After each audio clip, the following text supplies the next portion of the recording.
Hello friends, welcome to the new episode of my channel. I Prince. तो প্রথমেই একটা গানের এবং একটা ফার্স্ট লুক মোশন পোস্টারের আমি রিভিউ করব এবং তারপর একটা এক্সক্লুসিভ তোমাদেরকে আপডেট দেবো। তো প্রথমে একটা গান নিয়ে কথা বলবো, যেটা হচ্ছে আতরঙ্গিনী মুভির গান, যেটাতে রয়েছে অক্ষয় কুমার, সারা আলি খান, ধনুষ এবং directed by Anand L Rai, music director A R Rahman.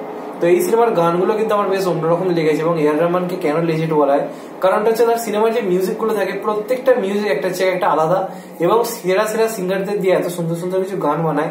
যে সিনেমার মধ্যে রয়েছে একেবারে মজাদার গান, যেখানে রয়েছে একেবারে স্যাড সং, প্রত্যেকটা গানের সঙ্গে একটা গানে কিন্তু কোনো মিল নেই, পুরো ডিফারেন্ট। এবং যে কারণে দেখতে পাচ্ছি যে তিনটে গান ভিডিও সঙ্গে বেরোলো, তিনটে গান পুরো তিন রকম হচ্ছে। তো যে কারণে কিন্তু গানগুলো বেশ ভালো লাগছে। এবং এই যে গানটা গর্দা উড়া দিয়ে, এই গানটা কিন্তু ট্রেলারে ছিল এবং ট্রেলারে কিন্তু গানটা বেশ ভালো দেখতে লেগেছিল আমার। তো এই গানটা পুরোপুরি অক্ষয় কুমারকে নিয়ে করা হয়েছে। বাকি গানগুলোতে মানে বাকিদের লাভ স্টোরিটা পুরো দেখানো হয়েছে ধনুষ আর সারা আলি খানের। এবং চাকাচাক গানটা তো পুরো দেখেইছো তোমরা, সারা আলি খান ধনুষকে নিয়েছিল। এই গানটা পুরোপুরি অক্ষয় কুমারকে নিয়েই করা হয়েছে এবং আমার মন বলছে এই গানটা দিয়ে সিনেমা অক্ষয় কুমারের এন্ট্রিটা হবে। ওই যে যেহেতু সে এক্স ছিল সারা আলি খানের এবং লাভ স্টোরিটা বলতে শুরু করবে ধনুষকে, এবং তখন যখন ফার্স্ট অক্ষয় কুমারের নামটা নেবে, আমার মনে হয় ওখানে অক্ষয় কুমারের এন্ট্রিটা এই গানটা দিয়ে কিন্তু হবে। এবং গানটা যেভাবে ডিজাইন করা হয়েছে বোঝা যাচ্ছে গানটা কিন্তু বেশ ব্যয়বহুল হয়েছে।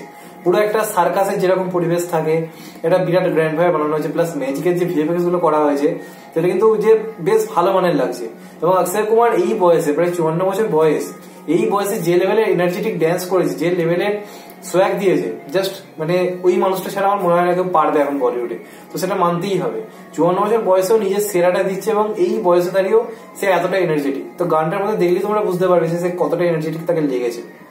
গানটা আমার দারুণ লেগেছে এবং আশা করছি সিনেমাটাও কিন্তু বেশ ভালো হবে। এবং আমার মনে হয় এটা থিয়েটারে এলে কিন্তু খুব একটা খারাপ হতো না। তো যাই হোক, ঘরে বসেই মজা নিতে হবে, কি করা যাবে বস। তো যাই হোক, এবার কথা বলবো একটা মোশন পোস্টার নিয়ে, যেটা নিয়ে খুব এক্সাইটেড এই মুহূর্তে, কারণ দারুণ লেগেছে মোশন পোস্টারটা। সেটা হচ্ছে ব্রহ্মাস্ত্র। তো ব্রহ্মাস্ত্রটা লাইভ ইভেন্টের মধ্যে মোশন পোস্টারটা করা হয়েছিল। তো তখন আমি একটু বিজি ছিলাম বলে সেটা রিভিউ সেই সময় আনতে পারিনি। তো এই ভিডিওটার মধ্যে সেটা নিয়ে কথা বলেছি। তো এটা অয়ন মুখার্জির একটা বিরাট বড় প্রজেক্ট হতে চলেছে ব্রহ্মাস্ত্র। এটা মূলত তিনটে গল্প, তিনটে পার্টে আসবে। প্রথম পার্টটার নাম হচ্ছে শিবা। এটা মূলত শিবার উত্থান পতন নিয়ে তৈরি হবে। এখানে যে ক্যারেক্টারটাকে তৈরি করা হয়েছে তার নাম হচ্ছে শিবা, যেটা প্লে করছে রণবীর কাপুর। এবং এইখানে তার ক্যারেক্টারটা খুব ইন্টারেস্টিং। সে একটা সুপার হিউম্যানে পরিণত হচ্ছে। কেন? কারণ একটা দেখা যাচ্ছে ব্রহ্মাস্ত্র একটা বিরাট পরিমাণ মহাকাশ থেকে কিছু একটা নেমে আসছে, একটা অন্য ইউনিভার্স থেকে এসে তিনটে দিক থেকে তিনটে জিনিস তার ভেতরে ঢুকছে।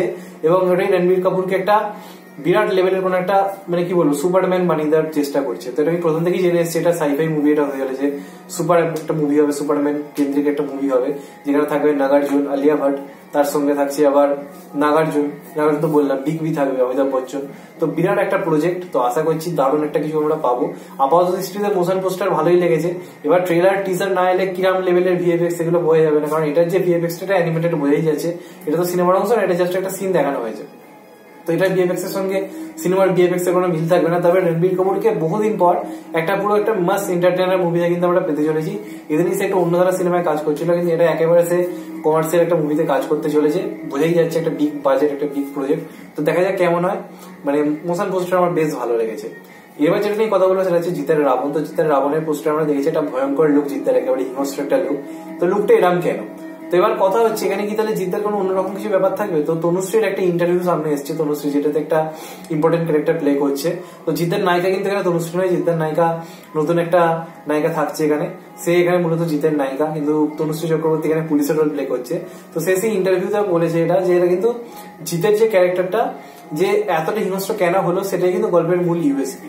তো এখান থেকে বোঝা যাচ্ছে এটা যে জিদ্দার যে ক্যারেক্টারটা, এই যে রূপটা, এটা কিন্তু প্রথম থেকে তার হয়তো ছিল না। সে হয়তো কোনো খুব, যেটা আমরা একটা ফুটেজ তোমাদের কদিন আগে দেখিয়েছিলাম, সেটাতে খুব ভদ্র একটা মানুষ মনে হচ্ছিল। তো আশা করছি ডবল পার্ট হয়তো হবে না। এখানে জিদ্দা হয়তো একসময় ওই রূপের একজন খুব সাধারণ সৃষ্ট সরল সাহসী একটা মানুষ ছিল।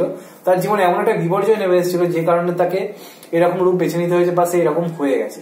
তো সেটা কি জন্য সেটার উপরই গল্পটা ডিপেন্ড করছে। এবং এখানে ভিলেনের পার্ট করবে একটা গুরুত্বপূর্ণ ক্যারেক্টার ভিলেনের থাকছে। ভিলেনের ক্যারেক্টার বিরাট ইম্পর্টেন্ট একটা হতে চলেছে এবং দেখা যাক কি হয়। তো আশা করছি কিন্তু রাবণ একটা বিগ মুভি হতে চলেছে এবং গল্পটা খুবই ইন্টারেস্টিং হতে চলেছে। এটা রিভেঞ্জ টাইপের গল্প হবে, এটুকু তো আমি শিওর। তবে সবটাই আমার অনুমান, কোনোটাই একদম 100% শিওর তা না, সবটাই আমার মনে হচ্ছে, এটা আমি সেটাই তোমাদেরকে বললাম।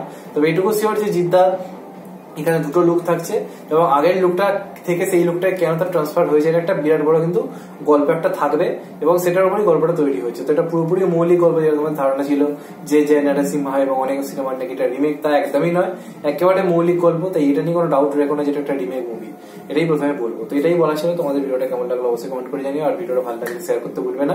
আর যদি চ্যানেলটা নতুন হয় চ্যানেলটাকে প্লিজ সাবস্ক্রাইব করে দিও and get the bell icon. তো সবাই ভালো থেকো, সুস্থ থেকো, টেক কেয়ার, বাই এন্ড নমস্কার।